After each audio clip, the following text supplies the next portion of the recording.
नमस्कार, कैसे हैं आप लोग? मेरे ख्याल से अच्छे होंगे। अपनी पढ़ाई लिखाई खूब अच्छे से कर रहे होंगे।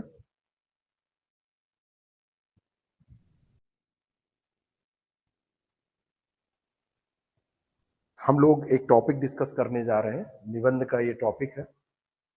और इस टॉपिक में हम लोग बात करने वाले हैं निबंध, जो कि बहुत ज्यादा इंपॉर्टेंट है। और इस निबंध को इस बार के लिए तो आप मान लीजिए कि बहुत ही ज्यादा इंपॉर्टेंट है।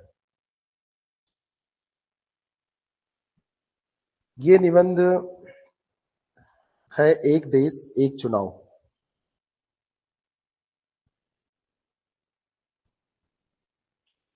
चलिए, इस पर हम चर्चा शुरू करते हैं। और इस चर्चा में उन सारी बातों को, जो एक देश एक चुनाव की प्रासंगिकता से रिलेटेड है। एक देश एक चुनाव की बात होती है ना। अभी लोकसभा के आम चुनाव हुए, और लोकसभा के जो ये चुनाव हुए, इन चुनाव में एनडीए ने अपना बहुमत हासिल किया। बहुत सारी राज्य की पार्टियों को आपने देखा होगा कि उन्होंने अच्छा प्रदर्शन किया।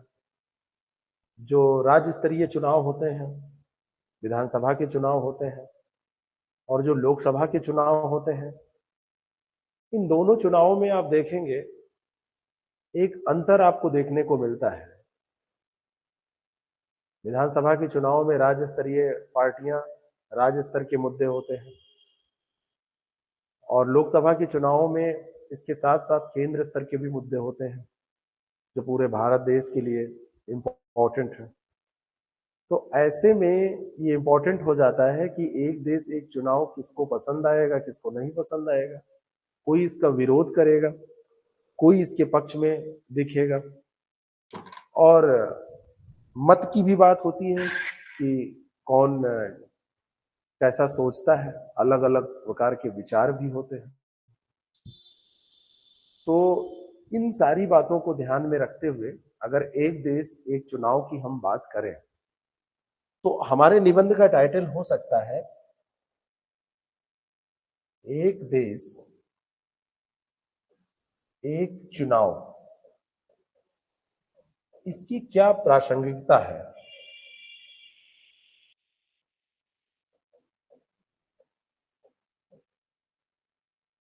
इसकी प्रासंगिकता क्या है? कितना प्रासंगिक है एक देश एक चुनाव? ये मुद्दा आता है। बात समझ में आई? ये मुद्दा इंपॉर्टेंट हो जाता है कि ये कितना प्रासंगिक है। अब जब किसी भी निबंध की हमने बात की है अभी तक, तो उसका एक स्ट्रक्चर हम लेके हमेशा चले हैं। यहां पर भी अगर हम स्ट्रक्चर बनाएं, तीन भागों में बांट सकते हैं। एक है भूमिका, एक है आपका मुख्य भाग, और तीसरा है निष्कर्ष। ये तो ठीक है, रटा रटाया है, लेकिन हम भूमिका में क्या लिखेंगे?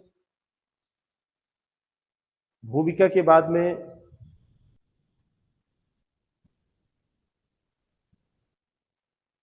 मुख्य भाग में क्या लिखेंगे? और मुख्य भाग ही सबसे ज्यादा इंपॉर्टेंट होता है। भूमिका की अगर हम बात करें, तो हम शुरुआत ऐसे कर सकते हैं कि चुनाव का महत्व क्या है।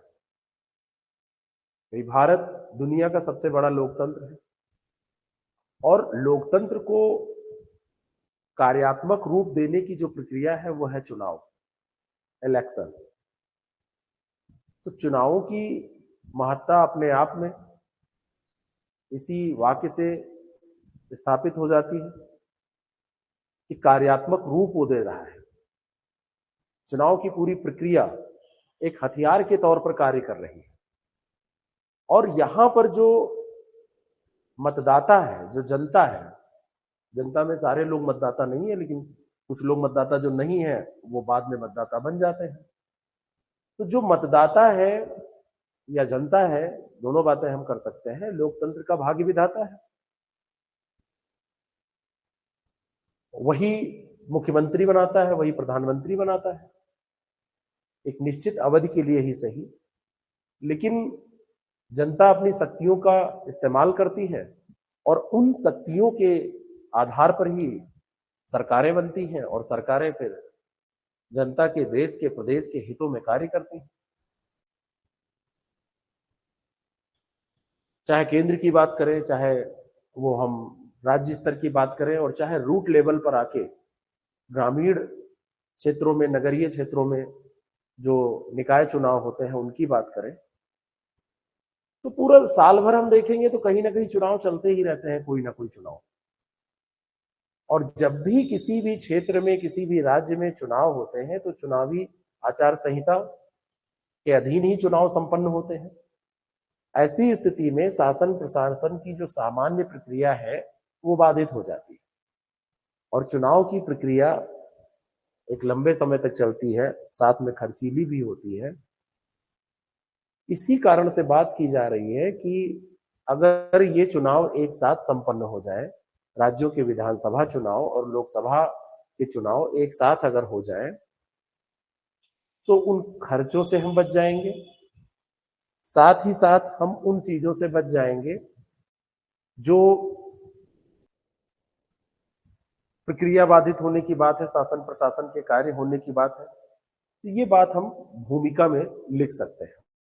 लेकिन जब मुख्य भाग आएगा, शुरुआत तो हमने कर दी, जब मुख्य भाग आएगा तो उसमें हमको बात करनी पड़ेगी कि एक देश एक चुनाव की आवश्यकता जो है उसमें सकारात्मक पक्ष क्या है और नकारात्मक पक्ष क्या है। सबसे पहले हम इसके सकारात्मक पक्षों को देखेंगे, जो पॉजिटिव इसके पक्ष हैं, और फिर हम नकारात्मक पक्षों को देखेंगे, इन दोनों को। यहां पर जब भूमिका हम लिखेंगे तो यहां पर आवश्यकता पर हम जोर देंगे कि इसकी आवश्यकता क्या है एक देश एक चुनाव की। लेकिन जैसे मुख्य भाग में आएंगे तो हम यहां पर उसके सकारात्मक और नकारात्मक पक्षों को देखेंगे। सकारात्मक और नकारात्मक पक्षों के बाद में हम निष्कर्ष पे जब जाएंगे, अब सकारात्मक पक्ष में कौन कौन से पक्ष है, स्ट्रक्चर में आपको यह भी लिखना चाहिए भाई। बार बार आचार संहिता का लागू होना, तो बार बार आचार संहिता, और आचार संहिता के कारण क्या होता है, जो व्यवधान शासन प्रशासन में, इससे निजात मिलेगी। अगर एक बार चुनाव हो जाए तो बार बार ये नहीं होगा। दूसरी चीज है, इसका सकारात्मक पक्ष क्या होगा। दूसरी बात जो है सकारात्मक पक्ष के अंतर्गत, चुनावों के जो खर्चे हैं, सरकार का एक बहुत बड़ा खर्च होता है, तो चुनावी खर्चे ये एक पक्ष है, इसमें कमी आएगी। अगला एक मुद्दा है कालाधन व भ्रष्टाचार। माना जाता है कि एक बहुत बड़ी मात्रा में कालाधन खर्च होता है चुनाव में। भ्रष्टाचार, कालाधन जहां है वहां भ्रष्टाचार तो उससे संबंधित है ही है, तो इस पर भी रोक लगाने में हमको मदद मिलेगी। और सरकारी जो कर्मचारी हैं, जो सुरक्षा कर्मी हैं, तो जो चुनावी ड्यूटी होती है, चुनावी ड्यूटी ये बार बार नहीं लगेगी तो वो डिस्टर्ब नहीं होंगे। एक ही बार में चुनाव हो जाए तो, अब कुछ लोग कहेंगे उसका पैसा मिलता है तो उनकी आय बढ़ती है, वो इतना बड़ा अमाउंट नहीं होता है कि उसकी आय से वो कोई बड़ा काम कर सके, वो कोई आय सृजन का माध्यम नहीं है। तो ऐसी स्थिति में बार बार चुनाव होना केवल उनको ड्यूटी के तौर पर परेशान ही करता है। लेकिन नकारात्मक पक्षों की भी अगर हम बात करें तो कुछ संवैधानिक प्रावधान है, उनको हम नहीं छोड़ सकते। अगर हम संवैधानिक प्रावधानों की बात करें, इसका डिटेल में अभी हम जिक्र करेंगे,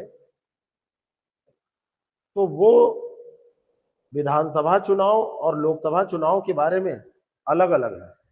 अनुच्छेद 2, अनुच्छेद 3, अनुच्छेद 172, राज्यपाल विधानसभा को भंग कर दे तो बीच में चुनाव कैसे होंगे?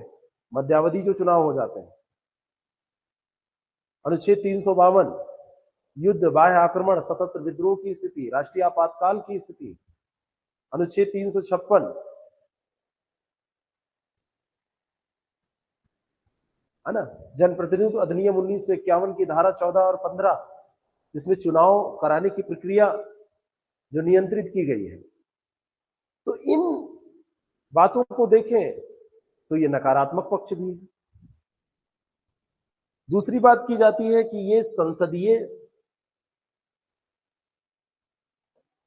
लोकतंत्र के लिए घातक है।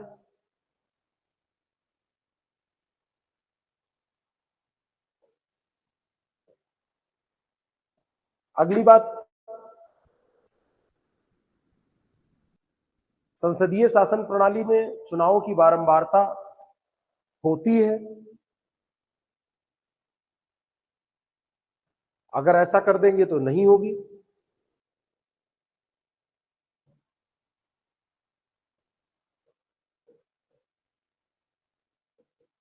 बारंबारता के ये विरुद्ध है।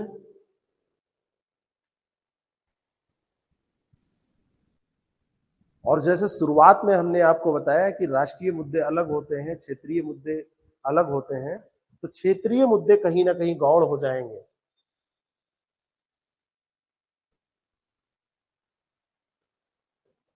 इसीलिए कभी भी क्षेत्रीय पार्टियां नहीं चाहती हैं कि जो चुनाव हो वो एक साथ हो। वो सोचते हैं उसमें प्रदर्शन नहीं कर पाए तो इसमें कर लेंगे। इस बार का हालांकि उत्तर प्रदेश का सीन आप देखेंगे, लोकसभा चुनाव 2024 में, तो क्षेत्रीय पार्टियां भी चाहेंगी कि हाँ, सारी नहीं, उत्तर प्रदेश के हिसाब से देखा जाए तो एक क्षेत्रीय पार्टी तो चाहेगी, उसका जिक्र नहीं करना है यहाँ पे कि भाई कोई फर्क नहीं पड़ता है, हो जाने दो। इसी समय अगर विधानसभा के भी चुनाव हो जाता तो मजा आ जाता।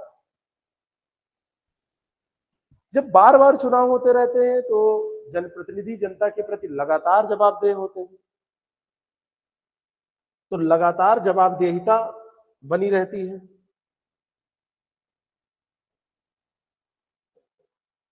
लगातार जवाबदेहिता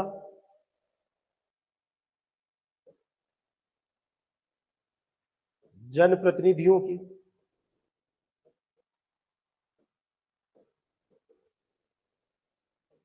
ये बनी रहती है।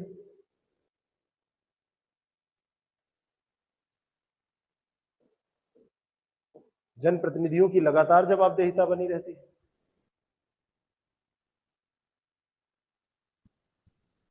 दूसरी एक समस्या आएगी कि एक साथ चुनाव कराने में आधारभूत संरचना भी बहुत बड़ी मात्रा में चाहिए। इस नाम पर भी विरोध किया जाता है कि इसकी कमी है अभी भारत में। अब है या नहीं है, इसका डिटेल में अभी हम अध्ययन करेंगे।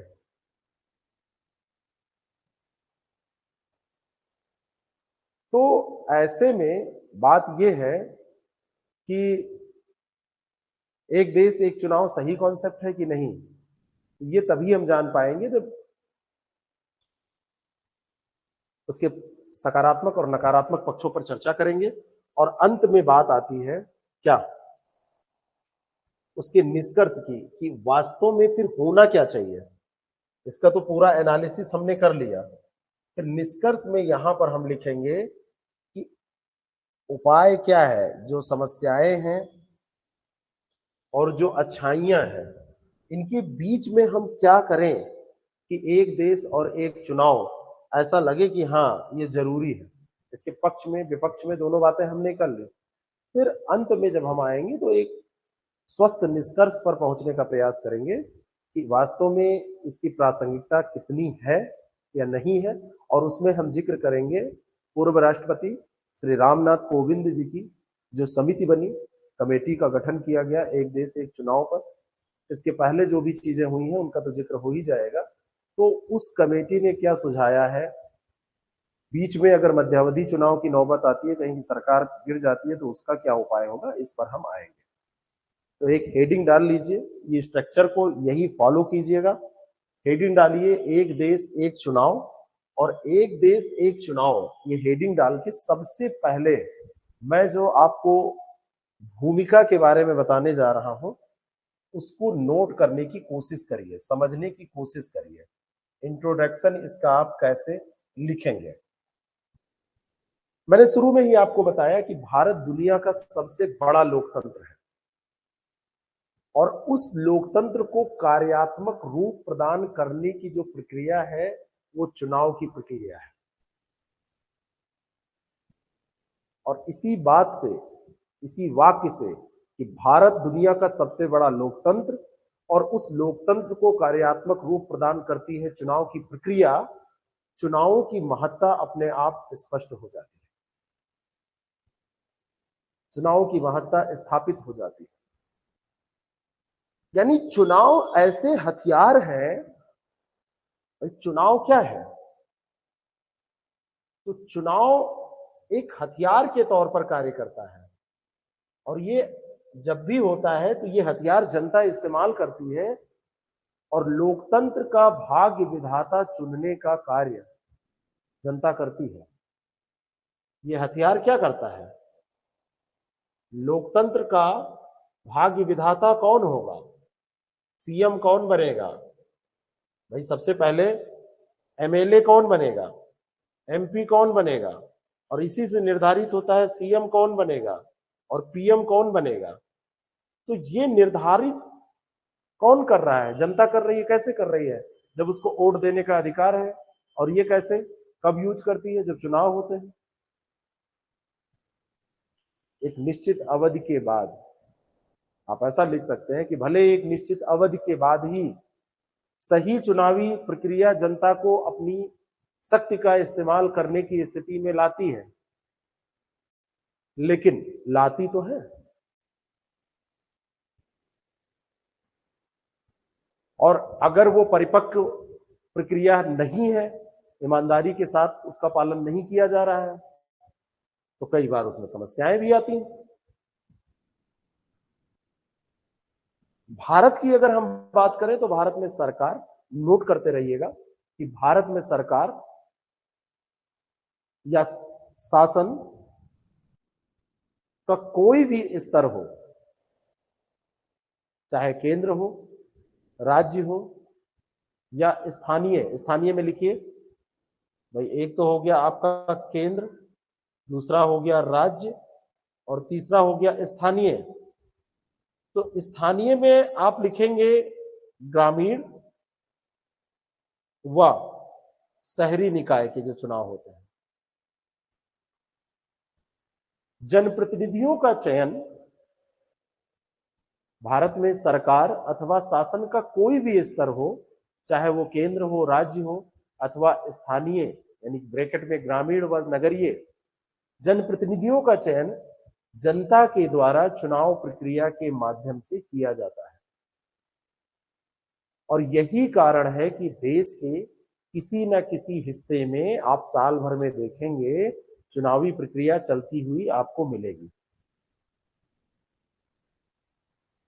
जब भी चुनावी प्रक्रिया चलती है तो चुनावी आचार संहिता के अंतर्गत वो क्षेत्र आ जाता है जिस क्षेत्र में चलेगी, जिससे शासन प्रशासन की सामान्य प्रक्रिया बाधित हो जाती है। जहां भी चुनाव होंगे तो आचार संहिता लगेगी कि नहीं लगेगी? और जैसे आचार संहिता लगेगी तो शासन प्रशासन सबसे ज्यादा इससे प्रभावित होता है। तो शासन प्रशासन चुनावी आचार संहिता के अंतर्गत आएगा, तो वो सामान्य अपने कार्य नहीं कर पाएगा, सामान्य उनकी जो प्रक्रिया है वो बाधित हो जाएगी। रुचिता, सब कुछ सही चल रहा है, समझ में आ रहा है? और लोग जितने हैं आप बाद में आएंगे, तो ये प्रक्रिया बाधित हो जाएगी। दूसरी बात, चुनावी प्रक्रिया काफी बृहद होती है, काफी खर्चीली होती है। भाई ये कोई छोटी मोटी प्रक्रिया नहीं है, ये बृहद है, और बृहद होने के साथ साथ ये खर्चीली भी है कि नहीं है? तो इसके कारण से हम इन सारी चीजों को देखें, बृहद खर्चीली चुनाव प्रक्रिया, आचार संहिता, साल भर चुनाव चलना, तो इसी कारण से ये बात आती है, विचारने योग्य बात सामने आती है कि राज्यों की विधानसभा और लोकसभा में चुनाव एक साथ संपन्न क्यों ना कराए जाए। इतनी बात आप भूमिका में लिख देंगे कि ये अवश्य विचारणीय मुद्दा हो जाता है कि विधानसभा और लोकसभा के चुनाव एक साथ संपन्न कराए जाए। बात समझ में आ गई? 1999, 2015 और 2018 ये 3 बार ऐसे समय रहे हैं। नए पैरा से आप लिखेंगे 1999, 2015 और 2018। यहां पर लॉ कमीशन जो रहा है, लॉ कमीशन ने क्या किया है, इन तीनों बार में अपनी रिपोर्ट इस पर दी है। 2016 में एक संसदीय समिति ने भी अपनी रिपोर्ट इस पे प्रस्तुत की थी। ये बातें हम क्यों लिख रहे हैं कि ये केवल हम नहीं कह रहे हैं, लॉ कमीशन भी, विधि आयोग भी कह रहा है, और 2016 में संसदीय समिति भी अपनी अंतरिम रिपोर्ट प्रस्तुत करती है। तो वो कहती है कि प्रत्येक वर्ष और बिना उपयुक्त समय कि जो ये चुनाव होते रहते हैं, इनका अंत किया जाना चाहिए, ये समाप्त होने चाहिए। क्योंकि वही बात है कि ये खर्चीले ज्यादा हैं, बार बार शासन प्रशासन इसमें व्यस्त होता है, आचार संहिता लागू होती है, विकास कार्य प्रभावित होता है। लेकिन अब बात अगर करें, मान लीजिए हमने मान लिया कि हाँ होना चाहिए, इसका अंत होना चाहिए इस प्रक्रिया का, तो ऐसी स्थिति का भी अवलोकन हमको करना पड़ेगा कि लोकसभा और राज्य की विधानसभाओं के निर्वाचन अगर साथ साथ किए जाते हैं तो क्या समस्याएं आएंगी, उस स्थिति को भी हमको देखना चाहिए।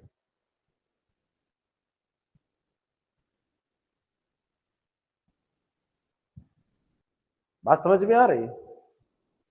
तो लोकसभा और सभी राज्य विधानसभाओं की बात तो अपने कर ली कि 5 साल में एक बार चुनाव होंगे, और ऐसा ये भी नहीं है कि ये पहली बार हो रहा है। 1951-52 से जब पहली बार चुनाव हुए, यहां से लेके 1967 तक आप चले आएंगे तो यहां तक एक साथ चुनाव होते रहे। एक साथ चुनाव इस समय अवधि के दौरान, मतलब इस अवधि के दौरान निर्वाचन एक साथ सामान्यतः कराए गए, अधिकांशतः ऐसे हुए। फिर चक्र ये टूटा।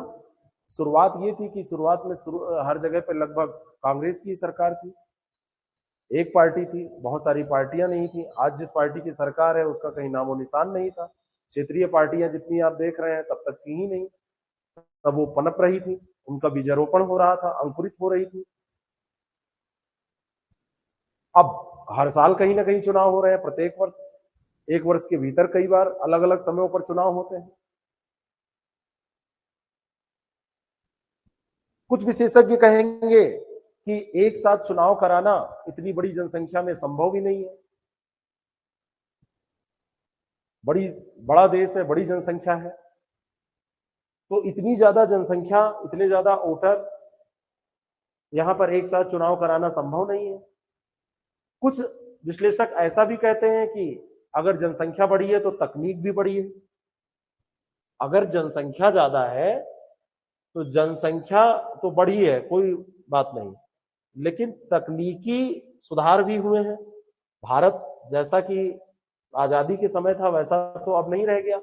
और अगर 1951-52 से 67 के बीच में हो सकता है, तब से जनसंख्या आपने बड़ी मान ली, तो ईवीएम मशीन तब नहीं थी, ऐसी रोड्स नहीं थी, कंप्यूटरीकृत व्यवस्था नहीं थी। आज चुनाव ड्यूटी लगाने का मतलब है लिस्ट निकालो, रैंडमली अलॉटमेंट कर दो, पहले सब मैनुअली काम करना पड़ता था। तो एक देश एक चुनाव की संभावना से इनकार नहीं किया जा सकता। यहां तक आप डिस्कशन में आ गए कि जनसंख्या निश्चित तौर पर बड़ी है, देश बड़ा है, लेकिन एक देश एक चुनाव भी हो सकता है। और उसका कारण यह है क्योंकि हम तकनीकी तौर पर भी काफी पुष्ट हुए हैं, और अगर तकनीकी तौर पर हम पुष्ट हुए हैं तो इसमें कोई दो राय नहीं कि वो चुनाव एक साथ कराने पर हम लोग विचार कर सकते हैं। अब अगर विचार कर सकते हैं तो पक्ष और विपक्ष दोनों का विश्लेषण, दोनों के तर्कों का विश्लेषण काफी समाचीन हो जाएगा, काफी समीचीन होगा, उस पर विश्लेषण कर लिया जाए। इस लैंग्वेज में आप लिखिएगा, यानी कि इसके पक्ष और विपक्ष क्या है, इनके तर्कों को आप सबसे पहले दीजिए। तो सबसे पहले हम चलते हैं सकारात्मक तर्कों की तरफ। एक देश एक चुनाव, एक राष्ट्र एक चुनाव, इसके सकारात्मक पक्ष क्या है, उनको सबसे पहले हम देखते हैं। वास्तव में देखा जाए तो जो लोग इसकी पैरोकारी करते हैं वो कहते हैं कि ये विकासोन्मुख विचार है, विकासोन्मुखी विचार है। विकासोन्मुखी विचार क्यों है? इसलिए विचार है क्योंकि बार बार आदर्श चुनावी आचार संहिता लागू होना,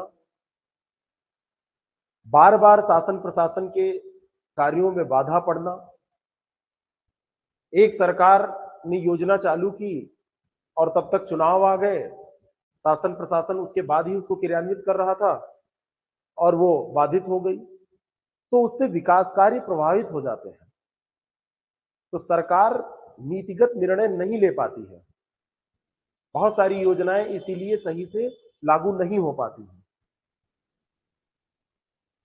और दूसरी चीज है, लगातार चुनावों के कारण चुनावों की निष्पक्षता बरकरार रखने के लिए जो ये प्रयास किए जाते हैं, प्रयासों के साथ साथ इसमें धन की भी तो बर्बादी होती है।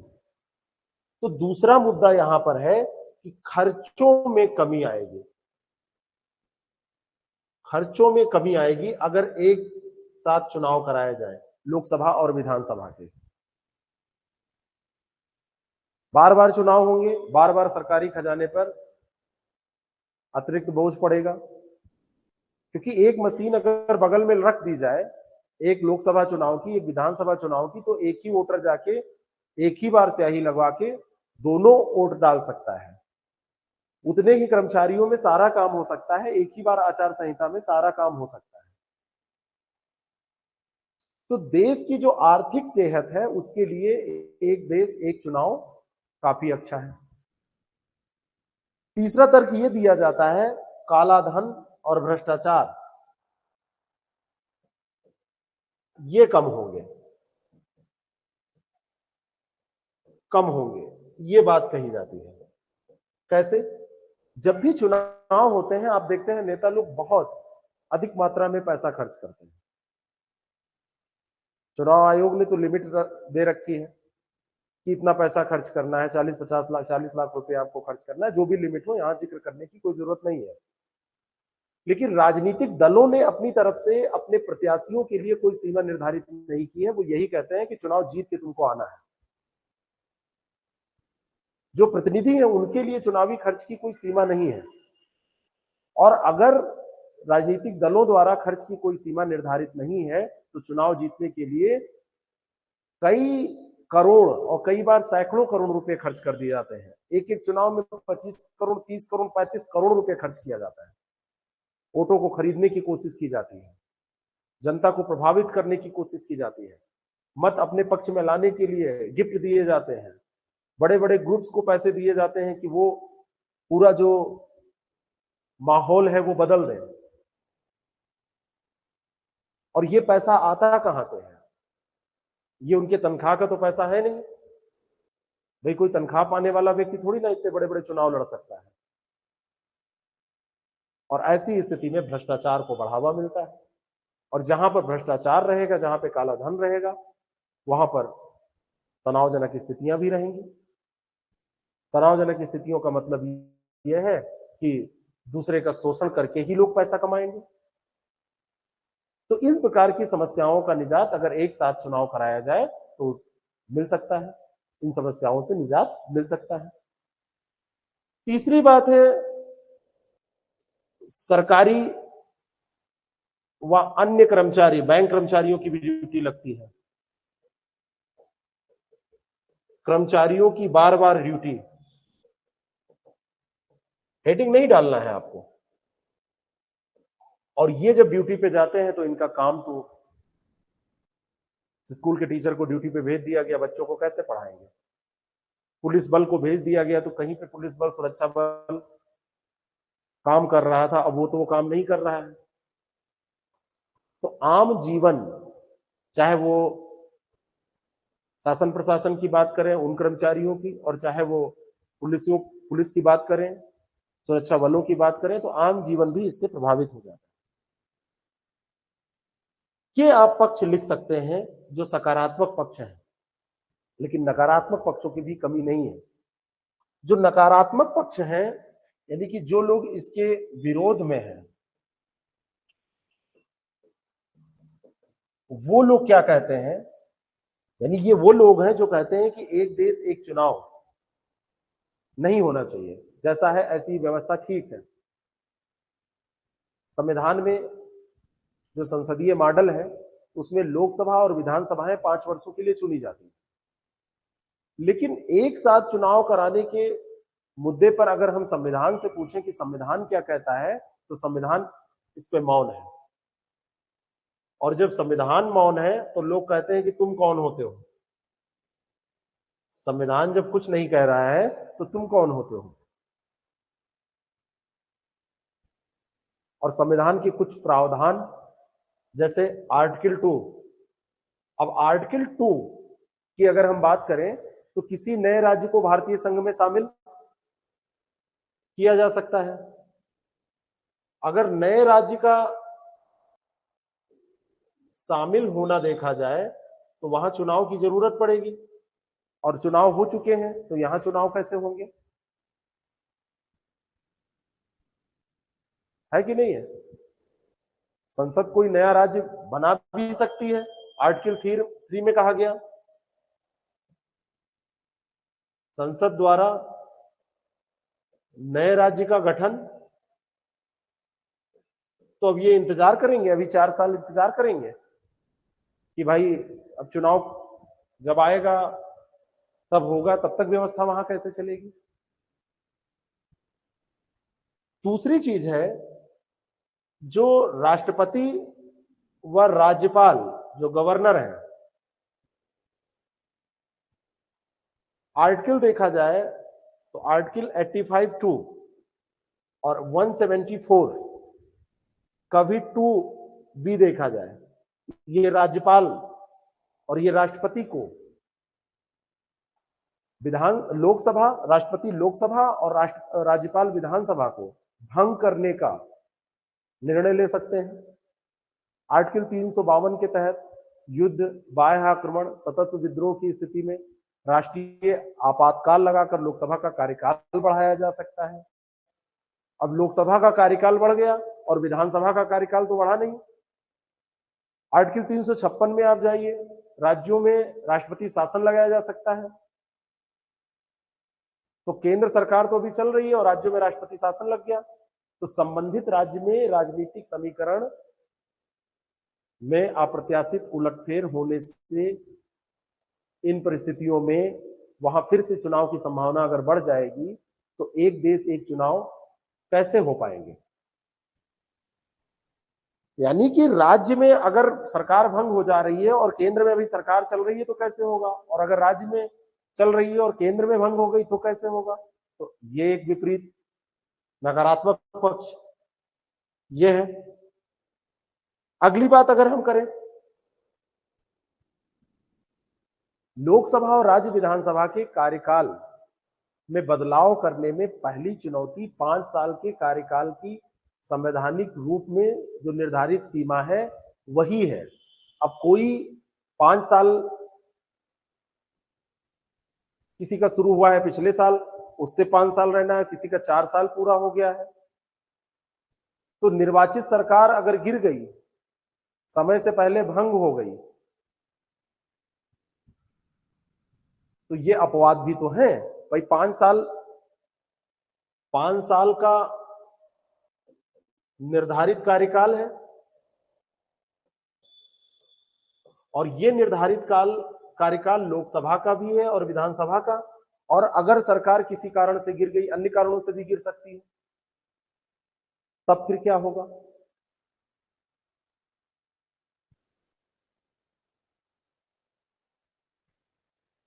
जो जनप्रतिनिधित्व अधिनियम है, जनप्रतिनिधित्व अधिनियम, इसकी धारा 14 और धारा 15 ये चुनाव कराने की प्रक्रिया को निर्धारित करती है। 5 साल की सीमा में चुनाव कराने की जरूरत होती है, ऐसा इसमें कहा गया है। और अगर एक साथ चुनाव होंगे तो बहुत ऐसी जगह है जहां पर अभी 1 साल पहले चुनाव हुए थे, वायलेशन होगा कि नहीं? मान लीजिए कि अभी लास्ट ईयर ही किसी प्रदेश ने अपनी सरकार बनाई है, तो उसने तो 5 साल के लिए बनाई थी, पूर्ण बहुमत से बना ली थी, और आप चुनाव लेके आए कि एक साथ एक चुनाव होंगे, एक राष्ट्र एक चुनाव, एक देश एक चुनाव, तो वो 4 साल का जो उसने पूरा अपना व्यवस्था बना के रखी है, उसका क्या होगा? विरोध करेंगे कि नहीं करेंगे? दूसरी बात है, कुछ लोग कहते हैं कि ये संघीय ढांचे के विपरीत होगा।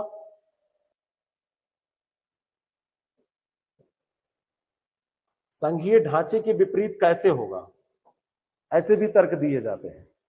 तो संघीय ढांचे के विपरीत होने की बात यह कही जाती है कि ये जो भी व्यवस्था होगी वो उस व्यवस्था में बहुत सारे लोकसभा का मान लीजिए कार्यकाल पूरा हो गया तो बहुत सारे राज्यों की विधानसभाओं का चुनाव एक साथ करवाने में जबरदस्ती उनके साथ की जाएगी और ये जबरदस्ती संघीय ढांचे के खिलाफ होगी, राज्यों की स्वायत्तता इससे प्रभावित होगी और बार बार चुनाव, हमारे यहाँ की तो चुनावी प्रणाली की, भारत का जो संसदीय शासन प्रणाली का ढांचा है, तो उसकी तो एक ये कहते हैं अकाट सच्चाई है, ये तो होने ही चाहिए। जिस राज्य में जब सरकार का समय पूरा हो वहां पे चुनाव हो जाए।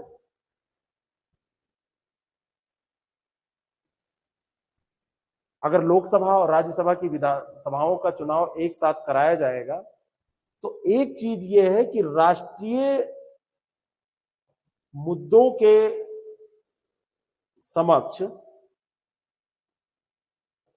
क्षेत्रीय मुद्दे गौण हो जाएंगे। क्षेत्रीय मुद्दे जो हैं ये गौण हो जाएंगे, ये भी एक बात कही जाती है। क्षेत्रीय मुद्दे अपना अस्तित्व खो देंगे। बिहार के नीतीश कुमार बार बार कहते हैं, लिखना नहीं आपको, कि हमको स्पेशल स्टेट का दर्जा मिलना चाहिए। अब साथ में चुनाव हो रहा है तो मोदी जी जो कहेंगे जनता उसी पे वोट कर देगी। जो भी नेतृत्व होगा, शीर्ष नेतृत्व केंद्र स्तर पे, वहां से गवर्न होंगे, तो इनका ये मुद्दा खो ही जाएगा। लोकसभा और विधानसभा के चुनाव का स्वरूप और मुद्दे बिल्कुल अलग अलग होते हैं।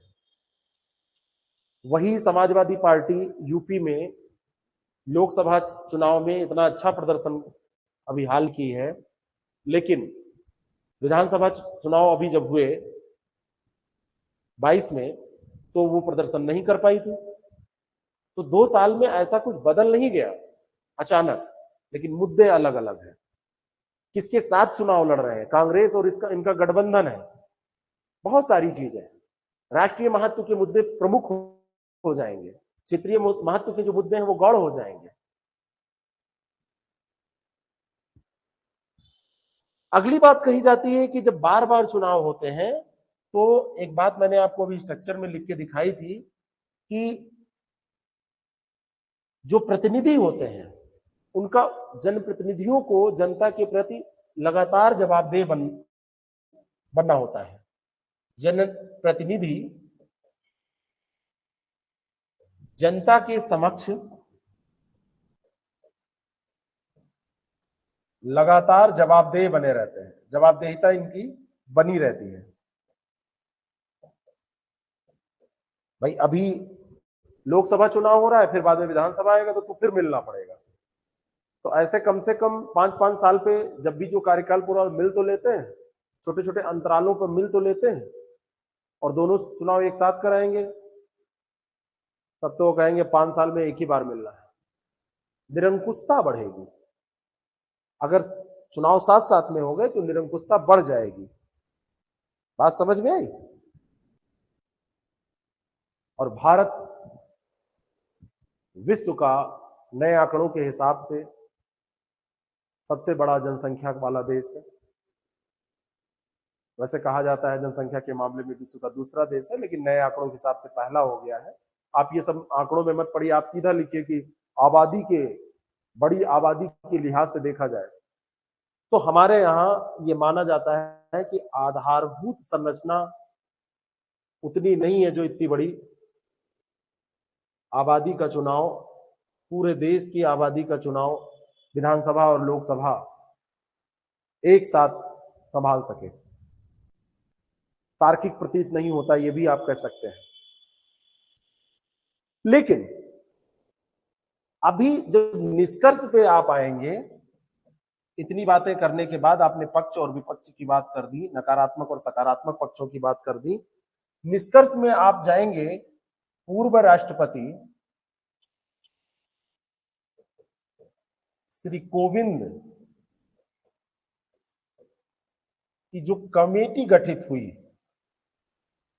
रामनाथ कोविंद की अध्यक्षता में जो गठित कमेटी है और जो विधि आयोग में एक देश एक चुनाव का जो रोड मैप प्रस्तुत किया गया है, ये क्या कहता है? भाई हमने तो सामान्य तौर पर बात कर ली, तो एक देश एक चुनाव का जो वन नेशन वन इलेक्शन,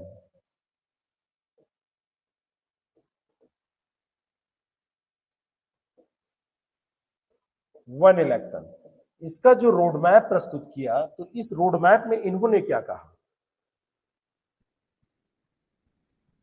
अगर कहीं की सरकार पहले गिर जाती है और चुनाव अभी 2 साल बाद होने हैं, क्योंकि पूरे देश के राष्ट्र के चुनाव एक साथ होने हैं, तो इसके लिए इसमें 2 मॉडल सुझाए गए। तो जो 2 मॉडल सुझाए गए हैं ये बड़े इंटरेस्टिंग है। 2 मॉडल है इन्होंने बताए हैं। मॉडल नंबर 1 है जिसके अंतर्गत इन्होंने कहा कि सरकार गिरने के समय लोकसभा या विधानसभा का कार्यकाल अगर 2 साल से कम बचा हो तो सर्वदलीय सरकार, कम अगर कार्यकाल है सरकार का, कोई भी सरकार हो, केंद्र की हो राज्य की, तो सर्वदलीय सरकार बना दी जाए।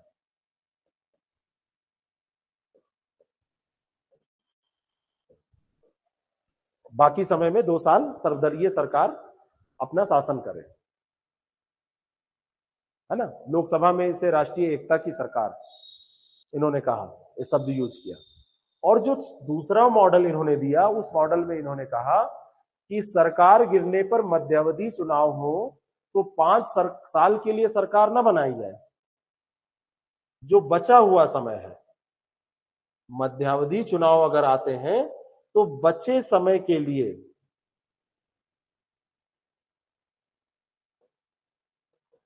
सरकार बनाई जाए। मान लीजिए कि कोई सरकार गिर गई 2.5 साल चलने के बाद, 3 साल चलने के बाद, तो नई सरकार जो बने वो 2 साल के लिए बनाई जाए, तो फिर 5 साल बाद जब चुनाव होंगे, और मध्यावधि चुनाव तभी हो जब कार्यकाल 2 साल से अधिक बचा हो, है ना। अगर 2 साल से अधिक कार्यकाल बचा है तभी मध्यावधि चुनाव होंगे, तो 2 साल से कम कार्यकाल के लिए पहला मॉडल, और अगर 2 साल से अधिक कार्यकाल है तो बचे हुए कार्यकाल के लिए ही नई सरकार बनेगी, इससे ज्यादा के लिए बनेगी ही नहीं। ये 2 मॉडल सुझाए गए इन लोगों के द्वारा, जो कोविंद जी की कमेटी है उनकी अध्यक्षता में, और जो विधि आयोग ने, इनको मिला के आप लिख सकते हैं ये 2 मॉडल है। तो अंत में निष्कर्ष आप क्या लिखेंगे कि एक देश एक चुनाव की जो अवधारणा है उसमें कोई खामी है? उसमें कोई खामी नहीं है। आप इसके पक्ष में लिखिए, क्योंकि अगर बात की जाए कि जनसंख्या बढ़ गई है तो टेक्नोलॉजी भी बढ़ी है। आज ईवीएम मशीन से चुनाव होते हैं।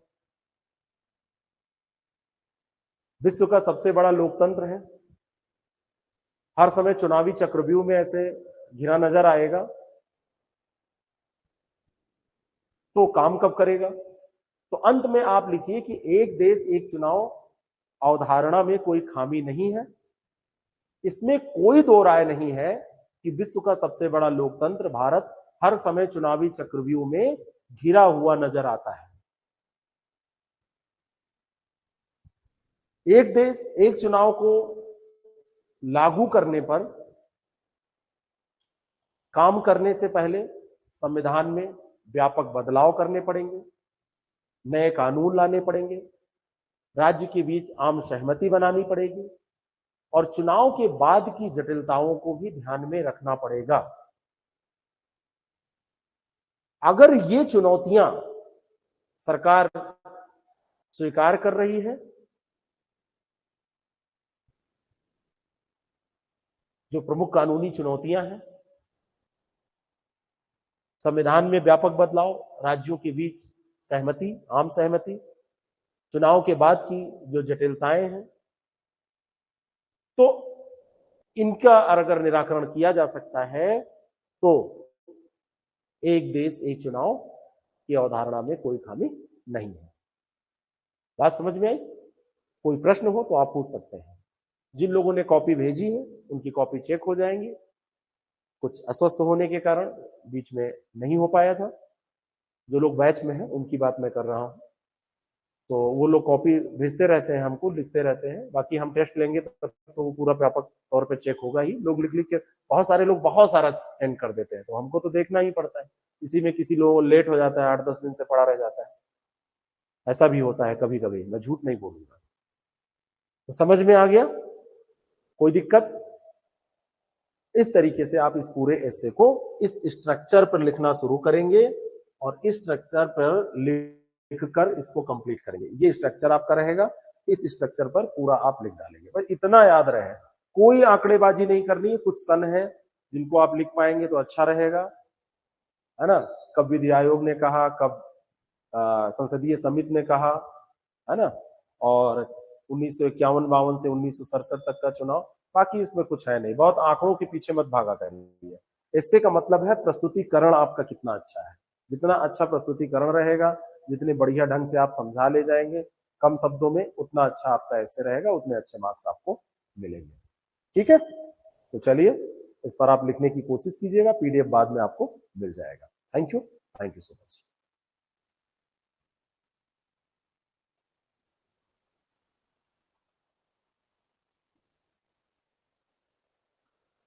आप अपने ऐप के सेगमेंट में भी भेज सकते हैं, और आप व्हाट्सएप पे भी हमको भेज सकते हैं। ठीक है, कोई दिक्कत नहीं होगी, जहां पर भी भेजेंगे। बाकी टेस्ट होंगे तो प्रॉपर ऐप पर भेजने होंगे। Thank you. कॉपी की बात मैं कर